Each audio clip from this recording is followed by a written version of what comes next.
আসসালামু আলাইকুম। আশা করি সবাই ভালো আছেন। আলহামদুলিল্লাহ আমরা অনেক ভালো আছি। সো আজকে আপনাদেরকে দেখাবো গরুর গোস্ত রান্না করা ঈদের দিন সকালবেলা।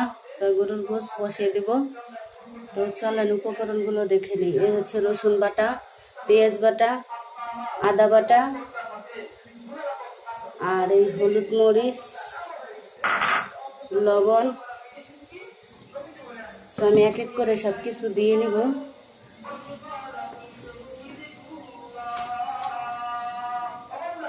দিয়ে দিচ্ছি রসুন বাটাটা। আমি এখানে কাটা পেঁয়াজ ব্যবহার করব না, কারণ এই যে পেঁয়াজ বাটা দেব। পেঁয়াজ বাটাটা বেশি দিয়ে নিলাম। রসুন পেঁয়াজ দিয়ে দিছি, এখন দিয়ে দিব আদা বাটা। এখন দিয়ে দেব গরম মশলা গুঁড়ো। এখানে সব মশলাই একত্রে দেওয়া। আর এই হচ্ছে জিরা আর ধনিয়ার গুঁড়ো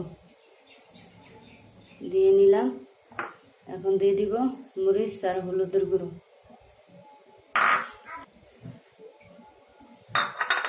এখন দিয়ে দিব স্বাদ মতো লবণ। অবশ্যই লবণটা আপনারা প্রথমে একটু কমায় দেওয়ার চেষ্টা করবেন, পরবর্তীতে একটু দেখে কষানোর পরে দেখে আবার দিয়ে দিব। তো আমার সব উপকরণগুলো দেওয়া হয়ে গেছে। এখন দিয়ে নিব তেল। দিয়ে দিলাম তেল। এবার খুব সুন্দর করে মাখিয়ে নেব। তো আমার মাখামাখি হয়ে গেছে। দেখুন মাখাতেই কত সুন্দর কালারটা। তো আমি এখানে একটু হাতটা ধোয়া পানি দিয়ে নিলাম। এই পানিতে একবারে কষানো হবে। তো চলেন বসিয়ে দিলাম, হতে থাক।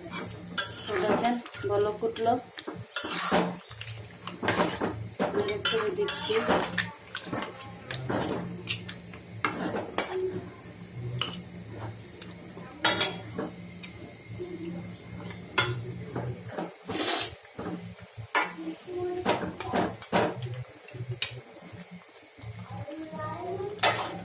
তো কি এই অবস্থা, কি রান্না বান্না করবো আর কি খাবো।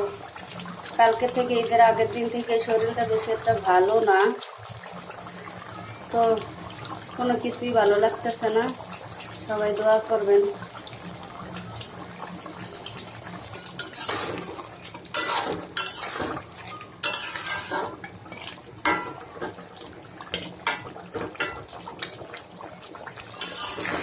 তো কষানি এখনো হইতেছে।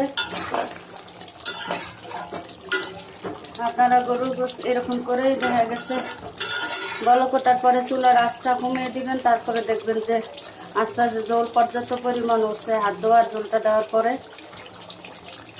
আর জল দেইনি আমি।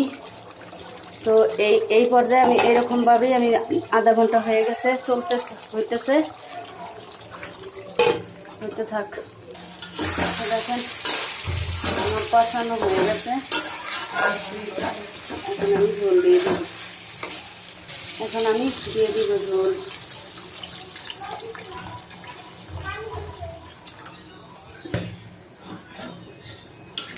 যেহেতু আমি কুকারে রান্না করতেছি না, ঝোলটা বাড়িয়ে দেব।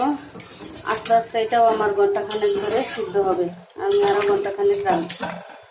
বিয়ে বাড়ির মতো একবার আমি নরম করে ফেলি, তো সেই ক্ষেত্রে ঝোলটা একটু বেশিই দিই। দেখেন আমি প্রায় 1 ঘন্টা হইতেছে। দেখেন কালারটা কত সুন্দর হয়েছে, পারফেক্ট সিদ্ধ হয়েছে। আমি আর একটু ঝোলটা টানাবো। তো দেখেন তরকারির কালারটা কত সুন্দর হয়ে গেছে। আমি একটু ঢেলে নেব। তো দেখেন আমি তরকারিটা ঢেলে নিয়েছি। যদি আমার ভিডিওটা ভালো লাগে আমার চ্যানেলটা সাবস্ক্রাইব করে লাইক দিয়ে কমেন্টে জানাবেন। ভিডিওটা শেষ করছি। আল্লাহ হাফেজ।